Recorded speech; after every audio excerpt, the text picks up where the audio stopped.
Há esperança para você. Prezado amigo, aqui fala Peter Unruh. Estamos apresentando uma série de lições a respeito desse tema, onde no primeiro estudo falamos a respeito da esperança de perdão. Há muitas pessoas que acham que para elas já não há mais perdão dos pecados. E vimos com base na Bíblia que Cristo morreu pelos pecados do mundo inteiro e qualquer pessoa, enquanto está em vida, pode receber o perdão dos seus pecados. Ora, para aquele que está entre os vivos, há esperança. E há esperança de perdão para você.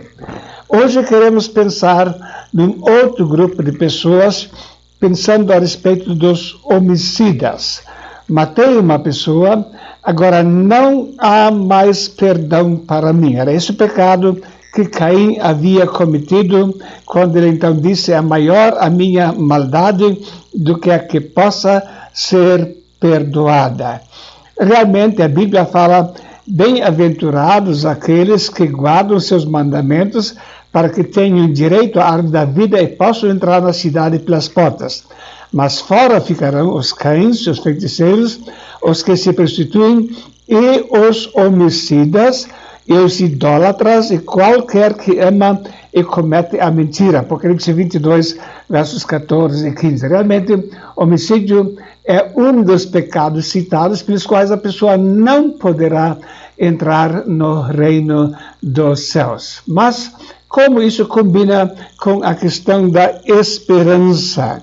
Se o céu está fechado, há alguma coisa que se possa fazer para que as portas do céu sejam abertas de novo para a pessoa poder entrar na vida eterna? Eu nem lembro mais quando foi que cometi o meu primeiro homicídio. Sei que foi bem jovem ainda. Não matei com espingarda, nem com pistola, nem com arma branca. O meu pecado de homicídio aconteceu num nível diferente, descrito na carta de 1 João 3, verso 15. Qualquer que odeia a seu irmão é homicida. E vós sabeis que nem o homicida tem a vida eterna permanecendo nele. Note, nesse caso, ele não fala sobre a eliminação física de uma pessoa, mas ele fala sobre pessoas que odeiam a seus irmãos, chama-os de homicidas e fala que essas pessoas não têm a vida eterna permanente nelas. Também em 1 João 2, verso 1, verso 11, nós lemos: mas aquele que odeia seu irmão está em trevas, e anda em trevas e não sabe para onde deva ir, porque as trevas lhe cegaram os olhos. Então, mais uma vez, a questão do ódio ao irmão é colocado como um pecado realmente muito grave. Porque do coração do homem procedem maus pensamentos, mortes, adultérios, fornicação, furtos, falsos testemunhos e blasfêmias. Mais uma vez, a questão de mortes está relacionada com o estado do coração da pessoa. Será que alguma pessoa poderia, depois dessas verdades, ainda afirmar: eu nunca matei ninguém, nem sequer no meu coração? Mas queremos hoje pensar de uma forma especial naquelas pessoas que executaram fisicamente alguém. Mataram por matar mesmo. O Brasil registrou a marca histórica de 62.517 mortes violentas intencionais em 2016 e pela primeira vez na história superou o patamar de 30 homicídios a cada 100 mil habitantes. Então o Brasil se encontra entre as pessoas com mais mortes violentas no mundo. Então, em 2017, o Brasil teve 59.103 assassinatos. Quanta dor essas mortes trazem para as famílias. Naturalmente, qualquer morte de um parente, um ente querido, é doloroso. Mas quando a pessoa morre executada, eliminada fisicamente por algum inimigo, isso deixa marcas terríveis na vida da pessoa. Quantas crianças ficam sem seus pais? Calcula-se que cada homicídio afeta a vida de aproximadamente 7 a 10 pessoas, familiares, sem contar amigos, vizinhos e colegas. Significativo de pessoas é levado a enfrentar uma das faces mais devastadoras da violência. Como é quando um menino, uma menina, pergunta: mamãe, quando o papai vai voltar? E doloroso é para a mãe precisar dizer que seu pai está morto. Ele não vai poder mais voltar para casa. Quanta dor as famílias enfrentam relembrando a morte de entes queridos. E tem uma outra questão que não podemos deixar de considerar. Qual foi o destino eterno da vítima?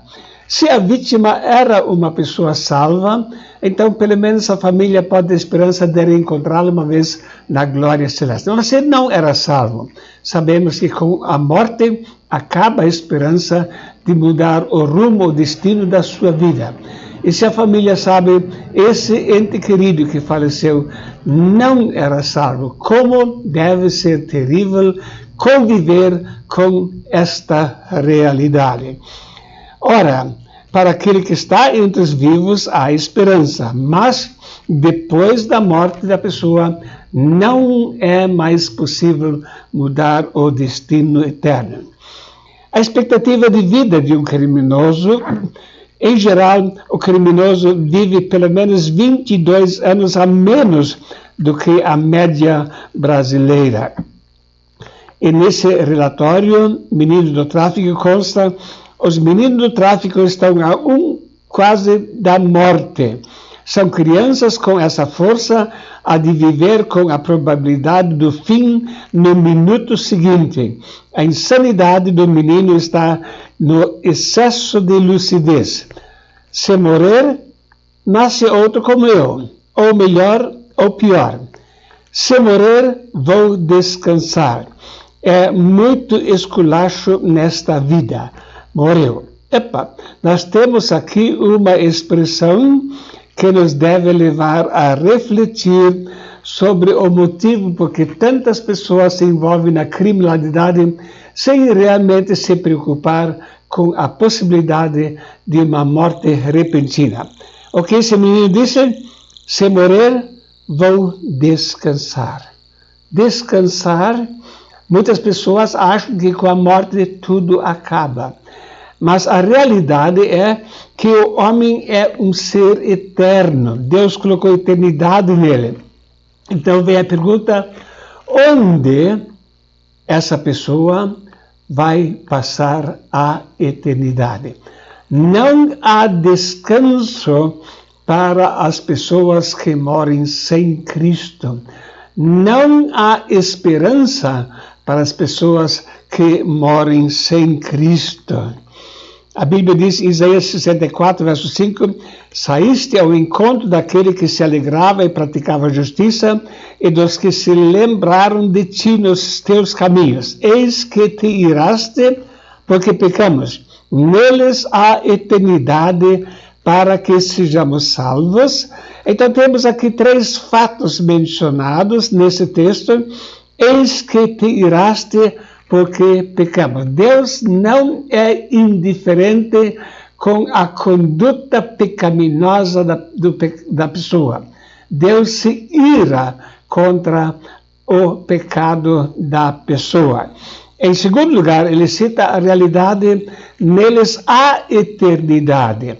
O pecador que morre sem Cristo também tem uma existência eterna e nunca poderá deixar de existir e nem mudar o destino da sua vida após a morte. E, em terceiro lugar, para que sejamos salvos, Deus se ira contra o pecado E Deus sabe que há neles eternidade, e Deus deseja que a pessoa seja preparada para a eternidade. Prezado jovem ou adulto, se você achava que com a morte acaba tudo, certamente estava muito enganado. A existência do homem é por toda a eternidade, ou na presença de Deus, ou longe de Deus. E a vontade de Deus é que sejamos salvos. A Bíblia diz, porque do céu se manifesta a ira de Deus sobre toda a impiedade e injustiça dos homens que detêm a verdade em injustiça. Romanos 1, verso 18. Deus vê tudo o que acontece. Deus toma conhecimento de tudo. E do céu se manifesta a sua ira contra toda impiedade e injustiça. Mas segundo a tua dureza e teu coração impenitente, entesouras ira para ti do dia da ira e da manifestação do juízo de Deus. A pessoa vai acumulando constantemente ira de Deus pela sua iniquidade. Deus sabe também quem está matando outras pessoas. Deus tem conhecimento de tudo. E isso vai aumentando a ira cada vez mais. E um dia, você e eu estaremos perante Deus para dar conta da nossa vida. Se estamos salvos, esse encontro será no tribunal de Cristo para receber galardão. Mas a pessoa que não está preparada, onde vai ser esse encontro? Vai ser no juízo final, onde não tem advogado e não tem salvação. Mas fora ficarão os cães, os feiticeiros, e os que se prostituem, e os homicidas, e os idólatras, e qualquer que ama e comete a mentira. Então, note mais uma vez, fora do céu ficarão também os homicidas. E não pense que você pode continuar na prática do pecado e ainda mesmo assim entrar na glória celeste. E aquele que não foi achado escrito no livro da vida foi lançado no lago de fogo.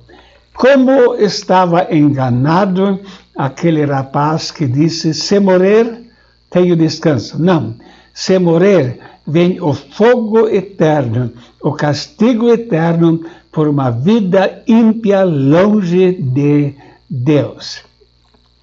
E quando Caim disse, é maior a minha maldade que pode ser perdoada, então, sem dúvida, ele reconheceu a gravidade do seu pecado. Mas ele deixou de reconhecer um outro aspecto, o fato que Deus não quer que ninguém se perca, que todos venham a arrepender-se. Homicida, há esperança para você.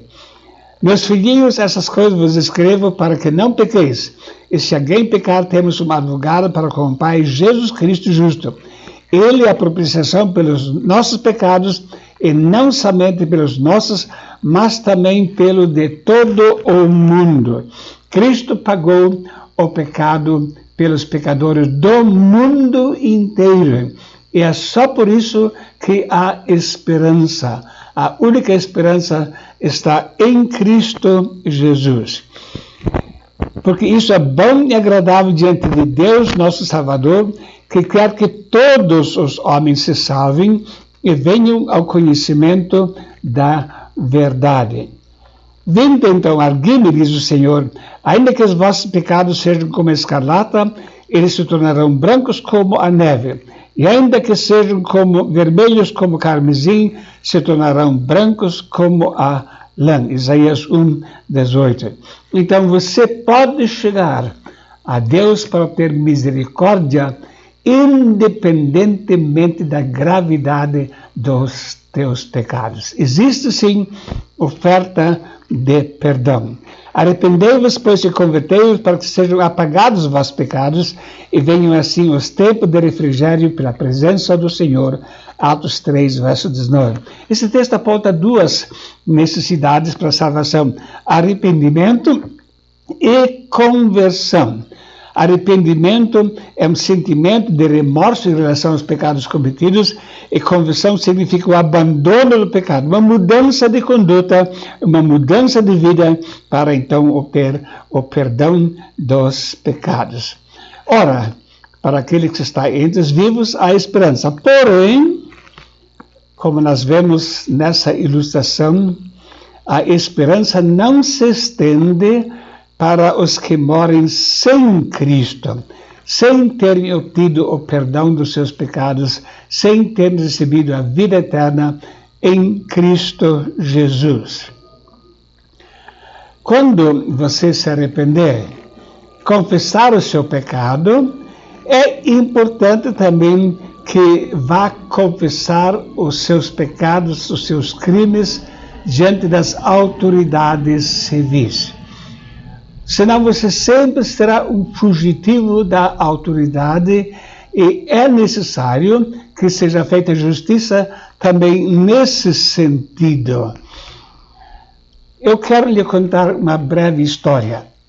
Numa das viagens missionárias, encontrei uma família reunida junto com o missionário que estava liderando o trabalho naquela região, e achei muito bonita essa figura de uma mãe com 5 filhos e filhas e netos, todos juntos, ouvindo a palavra de Deus.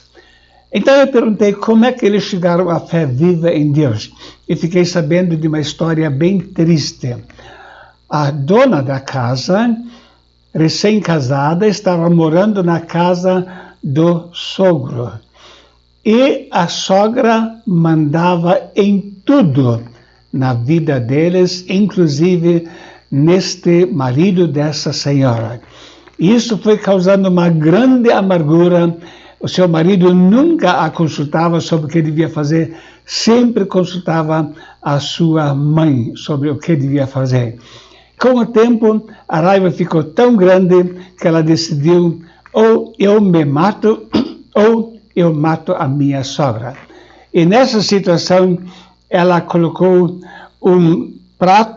preparou um prato de sopa, o predileto da sogra, colocou veneno nesse prato, e a sogra apenas tomou uma colher de sopa e instantaneamente caiu morta. A família toda pensou que ela havia tido um infarto, ela foi sepultada e ninguém desconfiou de nada. Mas essa senhora continuou com um peso no seu coração, sempre sabendo: eu matei a minha sogra. E muitas vezes ela pensou em acabar com a sua própria vida também. Foi numa situação dessa, muitos anos depois, que o missionário veio visitar a família, pregou o evangelho. Ele leu também a passagem de Apocalipse, onde diz que os homicidas não entrarão no reino dos céus. E ela ficou muito apavorada, caiu em prantos e saiu fora da sala. E quando o missionário foi falar com ela, ela contou toda a sua triste história. Naturalmente, o missionário ficou muito chocado. Então ela disse: agora você sabe, porque eu não aguentei mais ouvir o que você tinha para falar. Para mim, não tem mais esperança. Com várias passagens da Bíblia, o missionário foi explicando para ela que ela poderia receber o perdão dos pecados, que Cristo morreu pelos pecados do mundo inteiro, e depois de ela se certificar que isso realmente era promessa bíblica, ela se ajoelhou e recebeu a Cristo. Aí ela foi para a sala onde estavam os filhos reunidos, e em pranto ela contou toda a tragédia que havia acontecido. Confessou o seu pecado para os filhos e disse: Deus já me perdoou. Agora, a decisão é de vocês se querem me perdoar também ou não.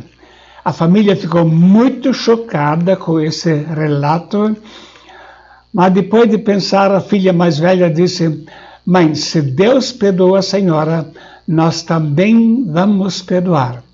E um atrás do outro foram até ela, abraçaram e disseram: está perdoada. E o mais lindo é que os filhos naquela noite também receberam a Cristo em sua vida como Senhor e Salvador. No dia seguinte, essa senhora disse para o missionário: e agora? Eu estou culpada perante a lei do país. O missionário disse: é verdade, você precisa ir lá e se apresentar. Foram juntos, então, se apresentaram ao delegado. O delegado ouviu toda a história, ele conhecia a família. Então ele disse: qual foi a data em que isso aconteceu? Ela sabia mencionar a data exata. Ele pegou o calendário, então disse: se você tivesse chegado ontem, eu precisaria prender você. Mas hoje o crime já está prescrito e você continua livre. Mas ele também queria aprender a respeito do perdão de Deus, e foi uma oportunidade também ele ouvir a maravilhosa notícia da salvação em Cristo.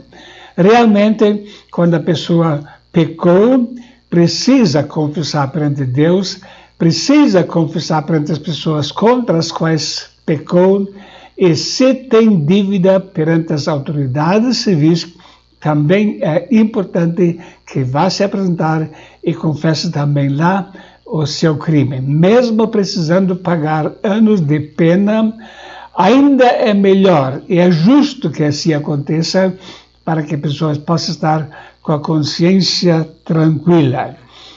Sabendo que não foi com coisas corruptíveis como a prata ou ouro que fosse resgatado da vossa vã maneira de viver, que por tradição recebeste dos vossos pais, mas com o precioso sangue de Cristo, como de um cordeiro imaculado e incontaminado.